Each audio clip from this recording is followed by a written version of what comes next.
సనాతన ధార్మిక సేవా పరిషత్ గీతా విహార్ ద్వారా ఎంతో మంది చిన్నారులకు పెద్దలకు భగవద్గీత నేర్పించి సంస్కృత యూనివర్సిటీ శృంగేరి దత్తపీఠం విశ్వ Hindu Parishad state national international పోటీలలో పాల్గొని ఎన్నో బహుమతులు సాధించడం తనకెంతో ఆనందాన్నిచ్చిందని గీతా విహార్ వ్యవస్థాపకురాలు గ్రంథి నాగమణి పేర్కొన్నారు. కాకినాడ గాంధీనగర్ వెంకటేశ్వర స్వామివారి ఆలయంలో గీతా జయంతిని పురస్కరించుకుని గీతా విహార్ వ్యవస్థాపకురాలు గ్రంథి నాగమణి ఆధ్వర్యంలో వారి శిష్య బృందంచే సంపూర్ణ భగవద్గీత పారాయణ కార్యక్రమం జరిగింది. పెద్ద సంఖ్యలో గీతా విహార్ శిష్య బృందం పాల్గొని సంపూర్ణ భగవద్గీత పారాయణ చేశారు. అనంతరం భగవద్గీత హిందూ ధర్మ పరిరక్షణకు ఇటీవల గౌరవ డాక్టరేట్ అందుకున్న గ్రంథి నాగమణిని గీతా విహార్ చిన్నారులు శిష్య బృందం ఘనంగా సత్కరించారు. తొలుత వేద పండితులు రుద్రభట్ల సుదర్శన శర్మ, కలగి మణికంఠ శర్మ, కలగి సుబ్రహ్మణ్య శర్మ వేదపట్నం చేశారు. అనంతరం గీతా విహార్ వ్యవస్థాపకురాలు గ్రంథి నాగమణి శిష్య బృందం, చిన్నారులు శిష్య బృందం సభ్యులు రాధా, శ్రీదేవి, జగదీశ్వరి, సునీత, ధరణి, శ్రావణి, రిటైర్డ్ ఎస్ఐ వీరభద్రం కుటుంబ సభ్యులు శ్రీహరి, శ్రీవిష్ణు, మౌనిక, సీతారత్నం సాల్వా కప్పి పూలమాలలు వేసి చీరలు బహుకరించి ఘనంగా సత్కరించారు. అనంతరం వేద పండితులు రుద్రభట్ల సుదర్శన శర్మ, కలగి మణికంఠ శర్మ, కలగి సుబ్రహ్మణ్య శర్మ వేదాశీర్వచనం అందించారు. ఈ సందర్భంగా గీతా విహార్ వ్యవస్థాపకురాలు గ్రంథి నాగమణి మాట్లాడుతూ సమాజంలో సనాతన హిందూ ధర్మ పరిరక్షణకు తన వంతు బాధ్యతగా గీతా విహార్ను ఏర్పాటు చేసి వ్యక్తిత్వ వికాసంతో పాటు భగవద్గీతను బోధించడం ద్వారా ఎంతో మంది వైద్య విద్యార్థులుగాను ప్రభుత్వ ఉద్యోగాలలో స్థిరపడటం ఎంతో సంతోషాన్నిచ్చిందన్నారు. తన 25 ఏళ్ల ప్రయాణంలో సుమారు 5,000 మందికి భగవద్గీతను బోధించడం జరిగిందని, దానికి తనకు సహకరించిన ప్రతి ఒక్కరికి కృతజ్ఞతలు తెలిపారు. ఈ కార్యక్రమంలో గైడ్ హాస్పిటల్ వైద్యురాలు డాక్టర్ మధురిమ, పెద్ద సంఖ్యలో గీతా విహార్ శిష్య బృందం, పలువురు నగర ప్రముఖులు పాల్గొన్నారు. ఈ పని చేస్తూ మనం నేర్చుకోవాల్సింది ఏంటి? ఇవన్నీ గ్రంథాలు చదువుతున్నాం, పురాణ ఇతిహాసాలు ఇవన్నీ చదువుతున్నాం. అవన్నీ చదువుతూ నేర్చుకుంటే ఏంటి? మనుష్య ధర్మేణ సంప్రయుక్త అన్నాడు రామచంద్ర ప్రభు రామాయణం ద్వారా. ఏం చెప్పాడు? నువ్వు ఏ పని చేసినా నైతిక విలువల్ని పాటిస్తూ నీ పని నువ్వు చేసావు, అంతే మనం చేయాల్సింది. అది ఫలితం అంటారా? మన గత జన్మ కర్మలు వెంట పెట్టుకొచ్చాం కాబట్టి ఫలితం మన చేతుల్లో ఉండదు. కానీ మనం చేయాల్సింది ఏంటి? మనం పని మనకి నిజాయితీగా చేసుకుంటూ వెళ్ళిపోవడమే. అదే ఇన్నాళ్ళుగా జరిగింది.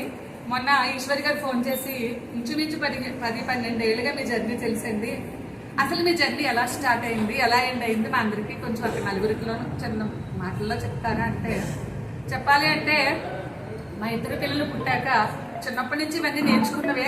కనీసం నలుగురిలోకి వెళ్తే చెప్తారని కానీ, పోటీలు ఉంటాయని కానీ, ఇలా ఉంటుందని ఎప్పుడు తెలియదు. కాకినాడకి వచ్చాక మా ఇద్దరు పిల్లలు పుట్టాక నాకు 21వ సంవత్సరం 22వ సంవత్సరం, అప్పటికి వీళ్ళందరూ ఉన్నారు. కన్యకా లలిత మండలి అని ఉందండి. అక్కడికి వెళ్తే భగవద్గీత శ్లోకాలను ఆ రోజు కాంపిటీషన్ ఏదో పెట్టారు. తిథుల పేర్లు, పండుగల పేర్లు రాయమన్నారు.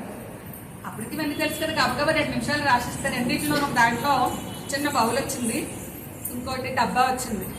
ఆ డబ్బా ఈ డాక్టర్ దాకా తీసుకొచ్చింది ఈరోజు. ఆ డబ్బా డాక్టర్ దాకా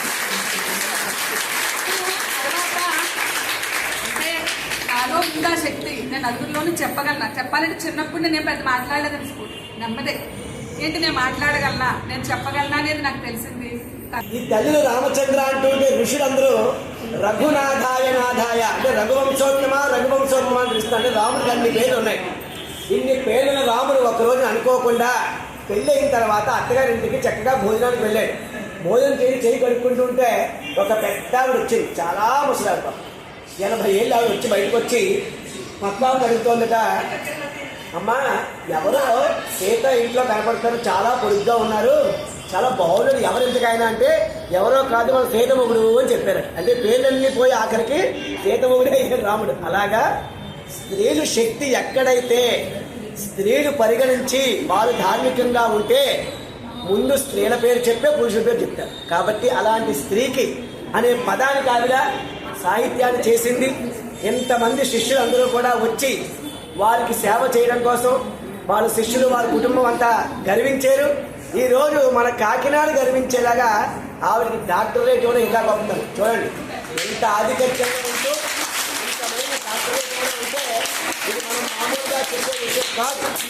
విద్య చాలా గొప్పది అని చెప్పడానికి నిదర్శనము. విద్య ఉన్నవారు ఎక్కడికైనా పూజింపబడతారు. అలాంటి శాస్త్రానికి ఆ ఆడపడుచు కాకినాడ గ్రామంలో ఇంకా ఉన్నత స్థాయికి వెళ్ళాలని మేమందరం కూడా మా తోబుట్టువులు స్వీకరిస్తూ చాలా ఆనందమైన ధన్యవాదాలు.